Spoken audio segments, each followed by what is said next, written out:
Hi, everyone. I'm Marcela Mendoza, CEO and co-founder of Symbiomatch. The 50% of the chemical fertilizers that we apply in farming are wasted. This is not just an economical impact, but it's also an environmental issue. There is alternative to chemical fertilizers, biostimulants. Unfortunately, right now, their products has a generic formulations, meaning that they have a very narrow performance. When they move across environments, they have a high fail rate. Well, at Symbiomatch, we are addressing these problems by developing customized biostimulants. But how we do it?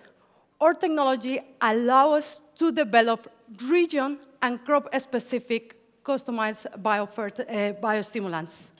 And this is thanks to that we analyze real data from plant, microbe, and soil interactions. We have used this real data to create a machine learning platform that then can help us to identify the best match.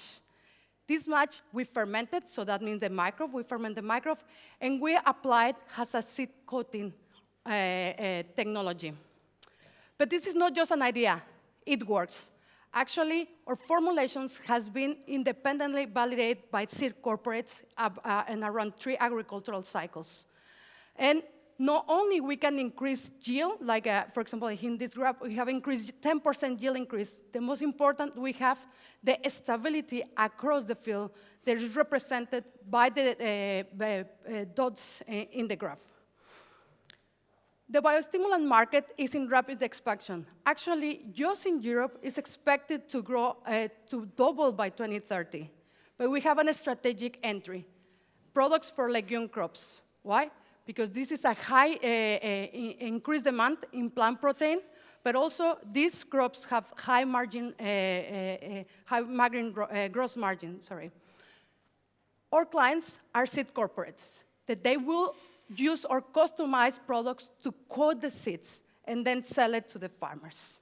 So this is very important as well, that the farmer receive a product ready on the seeds because they don't need to add any extra time or extra equipment to the work in the fields. We have a very scientific team. They have been able to develop this technology for over a decade within the universities.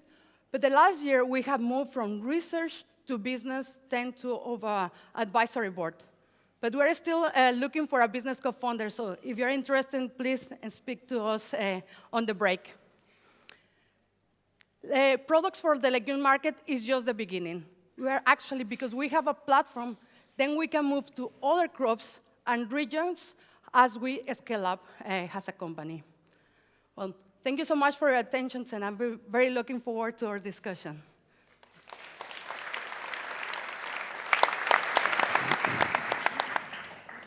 Yes, and actually, one of my pains right now as a company is that we listen our customers, their pains, their necessity, but actually, investors, they normally have another idea. So it's very difficult to connect what my clients want, but also what the investors is thinking or they want to go there. How do you think that we should approach this? I mean, if the two conflict, I would say what investors want is to see proof that what you're building is something that's useful to your customers. And so getting that alignment as quickly as you can, even if it conflicts with part of the advice that you get from investors, gets you the proof points that then gets them to conviction. So of course it's a trade-off, right? But if you have to choose between the two, I would choose the one that's closest to your business, and that's probably not the finance people. Maybe Kasia or Julia? Well, I think investors want the best, want so that your business will be profitable, but the clients are defining if your solution will be taken to the market. So definitely you should listen. You should listen both, but maybe you should define what actually the clients wants and present it in somehow to your investors in a different way. Not sure what is the problem there, but yeah. Okay. Yeah, indeed. I also, if I can add, it's you need to understand how to validate as much as possible, right? Because that's the most important thing, indeed.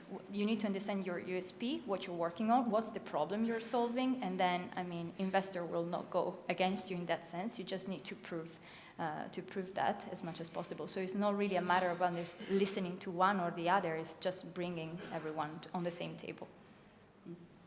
My comment goes a little bit in the same direction as Julia mentioned. There is competition on the market. You're certainly not the only company who is offering seed coatings. So what is specific about your approach? What is the USP? Is it convincing? Is it what the market needs? Are you fulfilling a pain point and or healing a pain point? And but I also have a question for you. There's a lot of talking about regenerative agriculture. Yes. And that includes sustainable soil management. If my understanding is, if I sustainably manage my soil, I can solve a lot of problems.